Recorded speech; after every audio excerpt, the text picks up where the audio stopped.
I'm a global macro investor, and economics, markets, politics, and geopolitics all matter. And there were three things that are happening in our lifetimes that never happened in my lifetime or our lifetimes, and that I learned before I had to study past periods. And those three things are the creation of a lot of debt and money. The second is the amount of internal conflict that we're having over money and values and what that's like. And the third is the changing world order with countries like China and Russia competing with the United States in a way that didn't exist before. It's a basic thing. Everybody agrees we need more money and we need more spending. But if you spend more than you earn, you have to borrow. And that creates debt. At first, it's credit, so it gives you buying power. But you have to pay it back, and that becomes depressing. And so in order to avoid that, central banks can print money and buy it back. But when they do that, that depreciates the value of money. So what we had was a lot of money and credit go out to a lot of people, a lot of buying power. Everybody, when they got it, they thought, oh, that's great. And somehow they seem surprised that when they spend it, the prices of everything go up. But the truth is that if you divide the amount of money and credit that's used for spending by the quantity of goods produced, you can calculate, well, the prices will change. And so that's what's going on. And that's what went on in a giant wave, the Federal Reserve and the government together. And that produced a giant amount of inflation, between 7.5% if you use year over year, or if you take the core inflation rate, it's closer to 12 and it's rising. There's some temporary influence, but it's basically because of the amount of spending. You can measure the amount of spending, not because of the bottlenecks. Buying power is what matters, right? So what happens is when inflation goes up faster than your other sources of income, you lose buying power. But somehow that seems more acceptable sometimes to people than if it was just taken out of your pocket. You see, if they, let's say, raise taxes or take it out of somebody's pocket, everybody complains, whoever's had the pocket taken out of. But if it comes through printing of money and everybody gets checks, it's more acceptable. But those who are holding money, like money market funds and bond funds, lose the buying power of that. So think about those bond funds. Those bond funds are like down about 10%, and inflation is up over, let's call it 8%. So they lost 18% of the buying power. We think of it as meaning higher prices, but to some extent, that's a rich man's perspective because they say, oh, now I have to pay more. But the reality is you don't get more stuff from that higher inflation. And so it bids it out of the hands of some people. And that hurts the people who don't get it.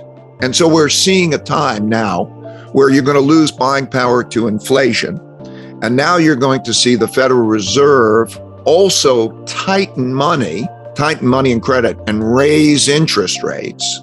And when they do that, that creates less buying power. You know, they say, okay, now you can't spend as much money and the prices are going high, but they do that in their crude way of trying to reduce inflation. But you get it from both ends, the higher prices and then the higher interest rates you have to pay and the higher debt service costs and also less availability of money. So it's a squeeze, like the squeeze that happened in the 1970s. These things go in paradigm shifts that quite often take, relatively long time because everybody's mindset is in a certain place and they're doing certain things. For example, investors think that cash is safe and they don't pay much attention to inflation.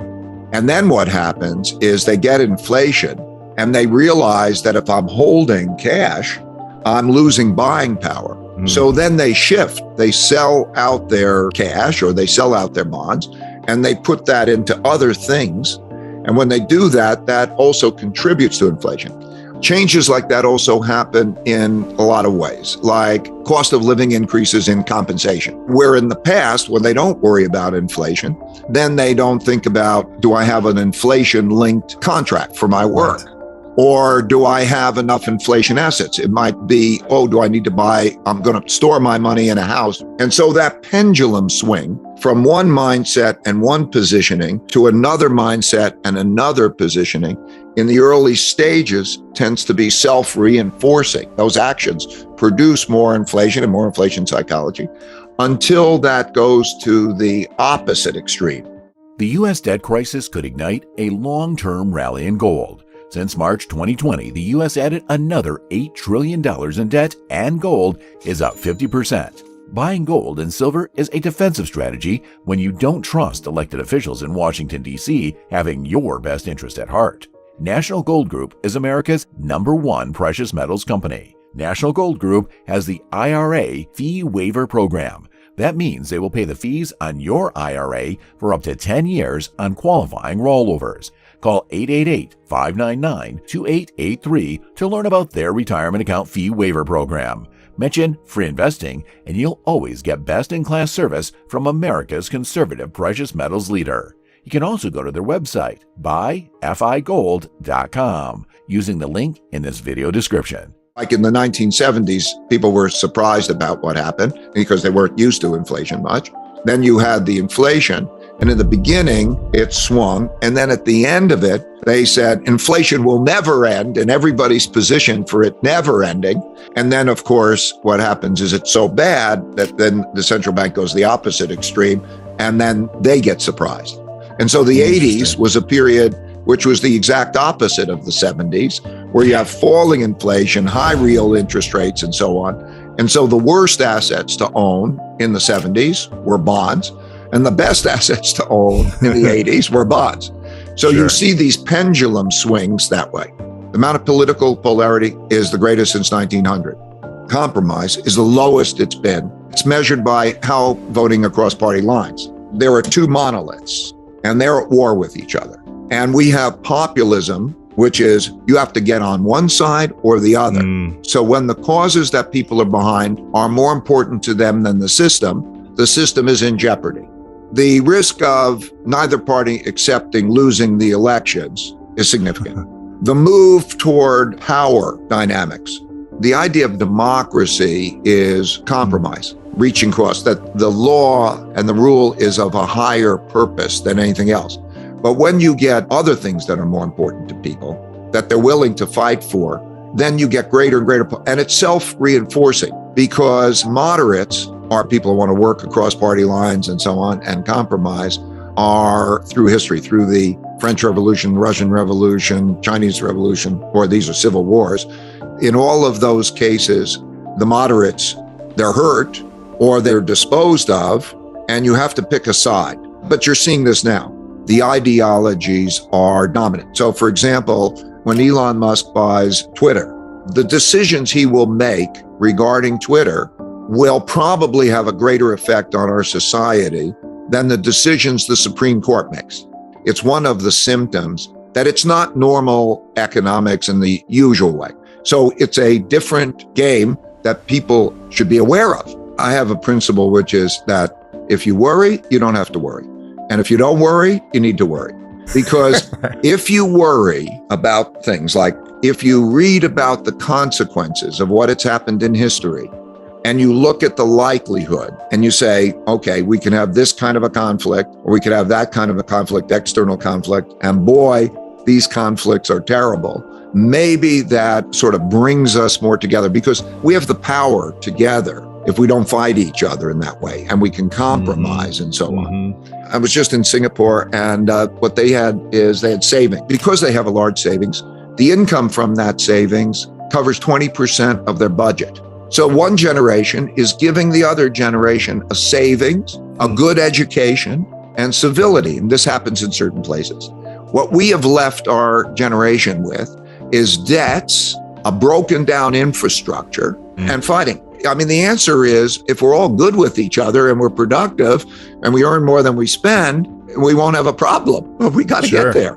If I was president of the United States, I would have a bipartisan cabinet to try to bring moderates from both sides. I'd have an economic program that was put together like a Manhattan Project, in which smart people from both sides would make changes. I have my own changes that could happen, in which they would both increase the size of the pie and divide it well. I mean, move much more toward equal opportunity in which people are productive.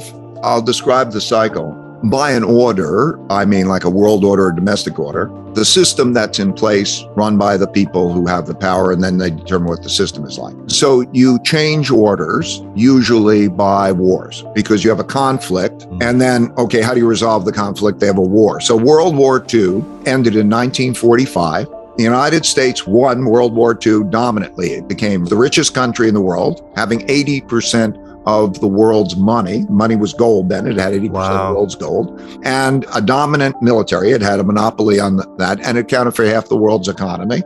And so it set the rules. It's the reason why the United Nations is in New York and the IMF and the World Bank are in Washington, D.C. It was the American world order because it was dominant power. Now, when you are in a dominant power, also these wars are sort of great equalizers. People come back from the war. It's not like some are rich and some are poor in the same way. There's a restructuring, and you don't have the same wealth gaps and resentments and so on. And that usually means that you have a period of peace and prosperity. Peace because nobody wants to fight the dominant power.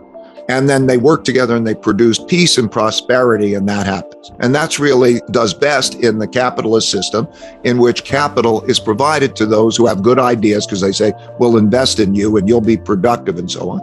But what capitalism does at the same time is it creates large wealth gaps, and it also creates higher levels of indebtedness. So it creates the large wealth gaps because it distributes that unequally. And then that can be self-perpetuating because those who get power, like if you have more money, you can educate your children better. Gradually, you lose equal opportunity, and you produce wealth gap and you produce resentments. And you also then create larger amounts of debt quite often. That means that that's a problem down the road. Now, what happens when you become the world's largest power, this is also always the case. It happened with the Dutch, it happened with the British, that because you're so powerful in production, you go all around the world and you are the largest trading country in the world. You get more exports than other countries, and more transactions are in your currency. And so everybody uses your currency, which becomes the world's reserve currency. And because it's the world's currency, different countries save in it, which means that they lend to you in it. And that increases your debt to foreigners because when they hold a bond or they hold cash in that, they're lending it to you to get the dollars back in the future. And so that is also one of the ingredients of making a top. There are the wealth gaps, there's that. And then there's also a change in generations and generation psychology. The greatest generation, in a sense, are those who fought through the war, appreciate basic things, that kind of a thing. And then what happens is when you're on top, you become more expensive and quite often more decadent. I mean, you might spend on things that are not good investments and don't last very long or whatever, for entertainment at the sake of buying. So for example, in the United States, I remember when we had a per capita income, which was 40 times China's, and we started borrowing from China.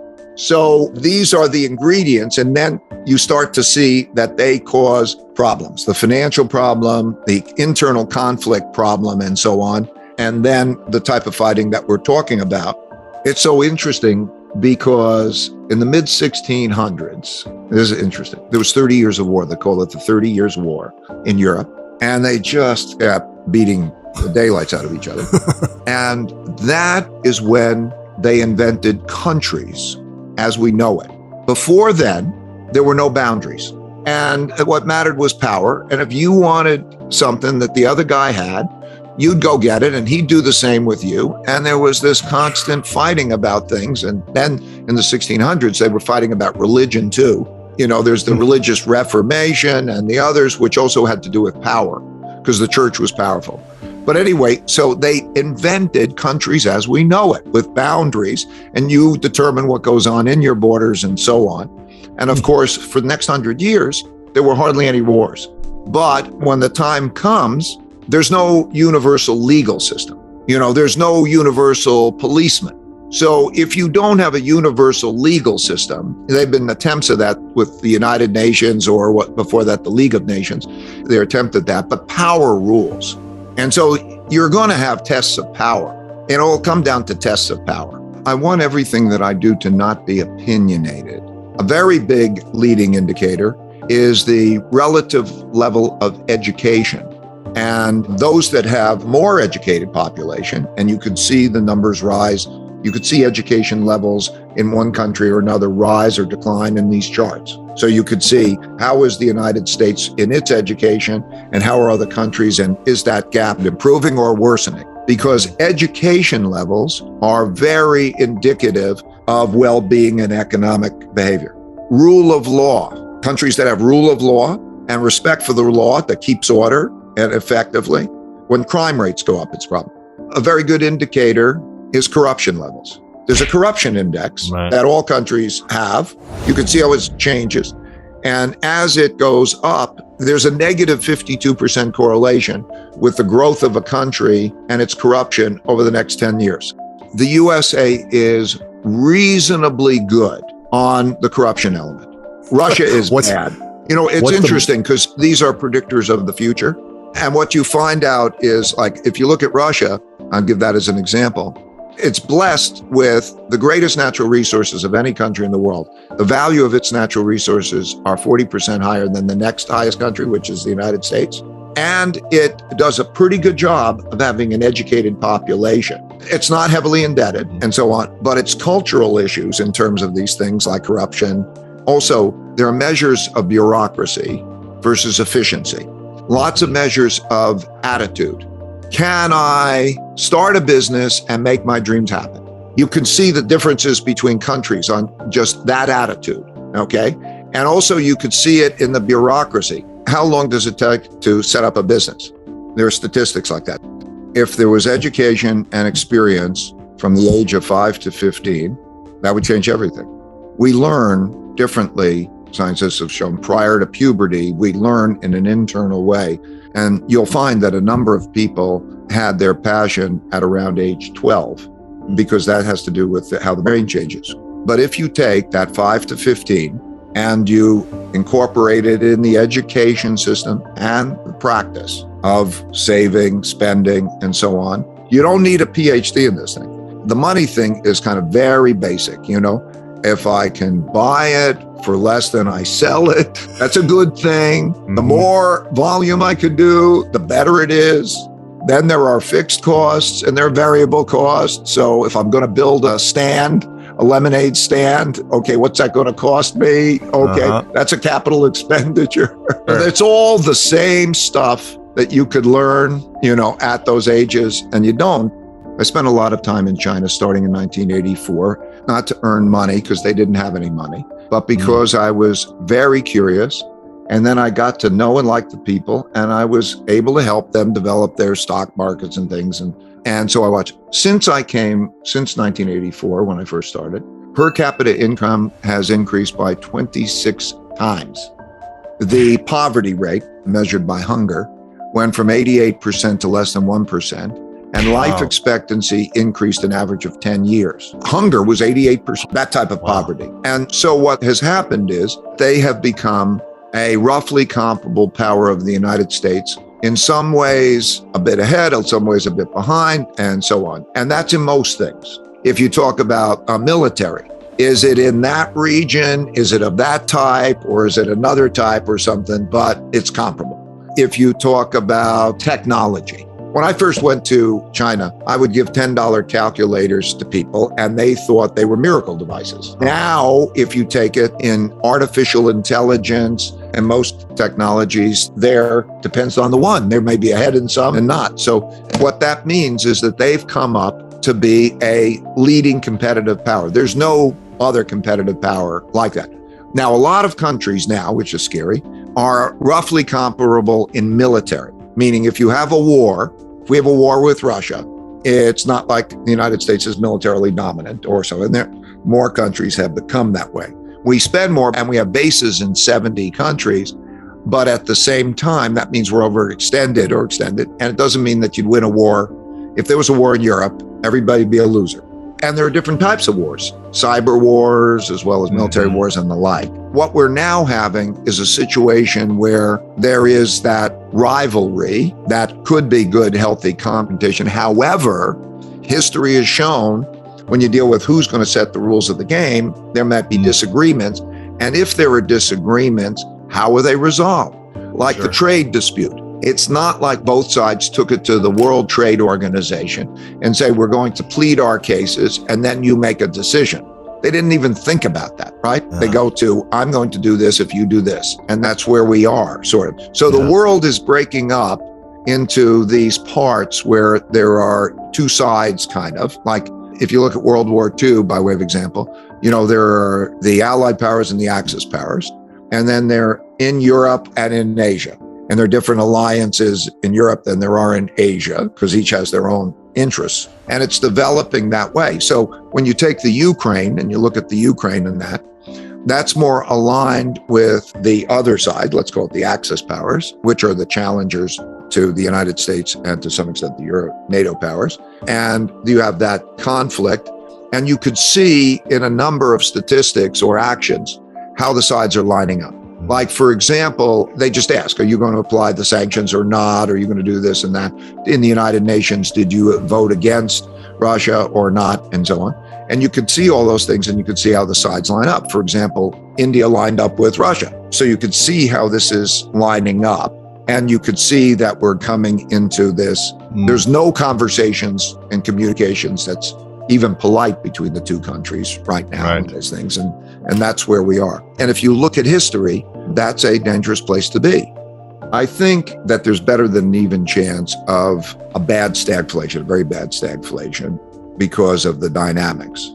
I'll say 1 in 3 chance, but I think it's actually probably higher than that we have a type of civil war, internal conflict, in which the rules are not followed, the compromises are not made, that maybe they don't accept losing an election, that there's movement of people to different states that they believe represent them better. And there's a polarity developing in the going to different states, and that there's not obeying the central government. So now it becomes a power game.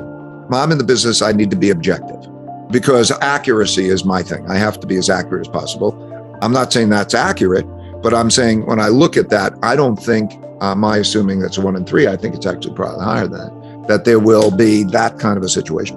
And I think it's higher than a 1 in 3, I think maybe significantly higher, that you get into the same conflict in the power internationally. For example, does Russia or the West win the war in the Ukraine? I'll define Putin winning the war as 3 things. He gains control of the eastern part of the Ukraine, Russia's economy is not devastated by sanctions, and he remains in power. So that's him winning the war, because in the beginning of that, it was worth his cost. I mean, he wants more than that. He wants a neutral Ukraine or an aligned Ukraine, but he's not going to probably go get that. But that's the minimum. Now, that's him winning the war. That's also kind of the West losing the war. But if he loses the war, if he loses that, he will probably escalate, okay? Because the war is now being played as a on-the-ground, armies to armies, and with sanctions. But he has other weapons. And rather than go down, he will probably escalate. That's a game of chicken. It's a very dangerous game. And there are other issues globally. For example, you're seeing these alliances work out, and the United States, for various reasons, sort of pull out of the Middle East, and you're seeing China more move in. And so these tensions exist and power exists. There are more countries that have nuclear weapons now than there were. There's even talk of joint military operations between China and Iran. And so you see these sides begin to align. So if I say that there's a 1 in 3 chance of some kind of a military confrontation, that scares the hell out of us, or that is extremely, I don't think that sounds too high. I think it's larger than that. So that means I think we're headed for some risky times, because any one of those things is not normal. It's pretty bad. If everybody worries, they don't have to worry. If both sides think about what that's like and say, I can't, we must come together and make sure that that does not happen. The best assets to not own, that's the most important, I think, is cash. And quoted, cash is trash. There will be a tightening here for the time being, and that tightening will have an effect. It'll hurt asset prices and so on. But cash is not the asset to own, and bonds are not good to own, in my opinion, because it's debt. It's owning somebody's debt. Mm-hmm. And you won't get a return. Think of it, the interest rate will not reach the inflation rate. So that's the problem. Then what you have to have, I think most importantly, is a well-diversified portfolio of other assets. Diversification is a very powerful tool because it can reduce risks without reducing expected returns. Now, there's lots of ways of getting what you think good investments are. They might be things you know about, local businesses and so on, or they might be stocks, or they could be maybe a little gold, or maybe a little bit foreign investing. Diversification is very important to do that in a balanced way. So I would generally say that would be what I would recommend. This was 1982, 83. I had to borrow $4,000 from my dad to help to take care of my family bills. So I remember thinking, how many weeks could I live if I lost my income? And I started counting in weeks. I think that's the way to do it. And then assume that its buying power over the next number of years can fall by 3 or 4% a year. Or if you put it in a risky investment, like stocks or something, it can fall by more. So cut that number maybe in half and have twice as much, because you have to understand that that's your freedom. That is your safety. So that first band, you must take care of that. Once you get past that and you feel, okay, I could take care of my family in a worst case scenario, then you have the freedom to then take other kinds of risks. But when you're building that portfolio, it's the same thing as when you have a lot of portfolio past that, just you want to diversify well, because you could see what happens to the markets. Every market, stock market, bond market, most markets have had times where they've gone down over an extended period 60 or 70% in buying power. One thing I do for my kids and grandkids, and always did, was for every holiday, like Christmas or their birthday, I would give them a gold coin. And I said, I never want you to sell that gold coin until there's an emergency, a real emergency, never because you want to buy things. And the reason I did that, and they'll build over a period of time, and I said, don't even sell it, you pass it to your kids, unless there's an emergency. And so you're building that savings. Because I think we so easily spend so much money on junk. I didn't like debt because of the fact that there's an obligation, and it's like, oh, if I get, then I'm going to be drowning. I'm trying to keep my head against water. This is just my own bias. But anyway, the truth is, if you find individual bets that are diversifying, that your return will equal the average of those returns, but your risk can be cut by 80%. By a bet, I mean, like if you say, I'm going to invest in the stock market, you can see whatever the bet is, look back in history, it gives you a pretty good idea of how it goes up and down, what your risks are. Do that by looking at it in inflation adjusted terms is the best way, but it goes up and down and you can see how your buying power is. If the worst case happened, what would that look like? And I'm telling you, like I'm saying, that the worst case is when you look at that is something like 60 or 70% in buying power, whether that's stocks or bonds. However, if you do that with uncorrelated investments, like when commodities go up, bonds go down, that kind of thing, and you balance things, then you find some part goes up when the other part goes down. And by doing that, you can reduce the risk without reducing the return. Holy Grail means if you follow this path, this will be the key to your riches. 10 to 15 good uncorrelated return streams. I always have to think about what's the worst case scenario. Can I handle the worst case scenario, whatever that is? You can be a great investor, or you can be great at anything, and it'll only be one time that knocks you out. One time will kill you. It's often the case that I believe I can produce a significantly higher return, I have, than the cost that I pay for debt. So it's a logical thing to do it, and I still don't do it much. And there's one thing about debt for consumption and debt for investment. Debt for consumption is really bad because the asset goes away and you're left with this obligation. And that's risky and it's stressful, piles up. You're living above your means. Don't do that. It's not a good idea. Whereas if you have debt for investment, you better be pretty sure that the returns on that investment will be higher than you have to give back in money in the form of both interest rates and the principal repayments. The best investments are typically those things that you're closest to, and they fall into two types.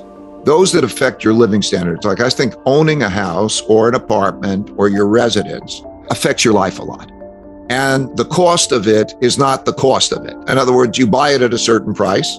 It's not like the thing that goes away and you consume, so you'll sell it at a certain price. And probably you'll modify it over a period of time. You'll make things, and it produces kind of a forced savings that also brings you joy and brings you a better environment, generally speaking. So, and then the other thing is things that you might know really, really well. Is it your own little business? But you could still take the cycle. So those are the two things that I think that are good for. I should say that one thing when I did that, I discovered the three forces that I mentioned. I discovered a fourth and a fifth that are very important and big. One is that, interestingly, acts of nature in the form of droughts, floods, and pandemics have had a bigger impact than the things I've been talking about in terms of cost more lives or toppled more civilizations, those acts of nature. So I think that's something probably that we have to be concerned about. But number five, over long periods of time, 10, 15, 20, 30 years, the most powerful force is man's ability to adapt and invent. Here's a Great Depression and here's a war. And as you see those things, they look like blips on the chart of life expectancy, per capita income, and so on. So there's a tremendous capacity for dealing with all the other stuff if man can adapt to it well. And inventiveness during this period of time should be kind of, I think, really great, because what we're using more and more is types of technology, artificial intelligence and so on. The ability to think and collect data and use the computer to help us with that is a very, very powerful force. Now, like any forces, it's also a risky force because it can be used for bad as well as for good. I think the world will evolve. We will have these cycles in the world. So that's what you see. You see these cycles, and then you see evolution through those cycles and adaptation. And so I expect that. But I would say there's the probabilities I gave you before, that concern me. A lot will be unknown. We have a lot of potential and a lot of things to worry about. I think we're in an era of that money as we know it, which is a fiat money, is being devalued, and it's going to change. The dollar's role is going to change, and that alternatives are going to compete with that. So I wouldn't want to own money when you own a dollar, let's say, is in the form of a debt instrument. So you're going to get paid back in that. And I think it'll have a negative real rate, negative buying power, and so on in almost any currency. And they're all competing. So they're all devaluing, essentially. And so money is both a medium of exchange and a storehold of wealth that is portable and works in most countries. And now we'll find out what those things are. Gold is an example of one of those, and crypto is an example of those. Maybe NFTs are, and who knows? I think we're in a kind of a who knows kind of phase. New things come along, and I think they'll compete. People will start to think about, how do I have a portfolio of those things that are widely accepted, that I can and that maintain buying power? There's challenges to that. Like when you have a lot of volatility in it, it means that, oh my God, my owning it is more risky than my not owning it. And so that drives money into sort of other things. But anyway, we're going to struggle with that. And you're going to see digital currencies in different countries and so on. And I honestly don't know. I don't think one thing wins out.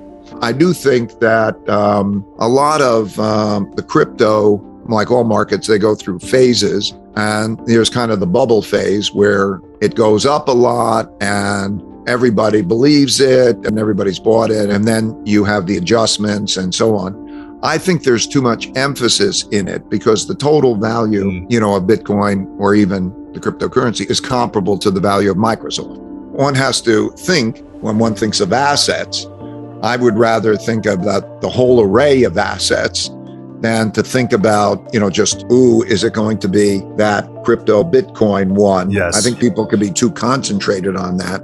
And I think that could be dangerous. Diversification is my key. Let me start off by saying I acquired it by an accident because it's the game that I happened to fall in love with. If you learn to play the game well, it pays well. Well, I think that's true with a lot of people who are coming up with ideas and building businesses and so on. They got excited about it. It works well, and then it pays well. To me, it's a serious mistake thinking that success is measured in such things because money has no intrinsic value. Okay, what does money get you? And what do you need? Now, what I want is freedom and the ability to be creative and do that's what I want. And money helps me get that. It helps me help other people. It helps me have the impact. I like those things about it. I think that success is having the life that you want to have as long as you're earning more money than you spend. And that can be spending very little and having a wonderfully luxurious life. I watch a lot of people don't have much money of different ages, sometimes young, sometimes older. They travel around the world, they backpack, they go to different cultures and different places. They can live in a tent and the most beautiful nature is available to you, or you can be in a hostel, or you can meet in so many different, and freedom and so on. I think everybody should almost experience that to know that they can have a great deal of freedom without a great deal of money.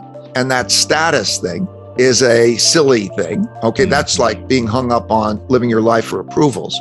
And so don't get on the track and lose sight that, okay, what is it that you really want in your life? What is a successful life for you? It's not measured by how much money you have or how much status you have or almost that other stuff. It's measured in, like I would say, meaningful work and meaningful relationships. If you have something as your work that you're into and your craft and it's a thing you love and you have meaningful relationships, I think those are the most important things to make a rich life. National Gold Group is Consumer Affairs' top-rated gold IRA dealer. Call 888-599-2883.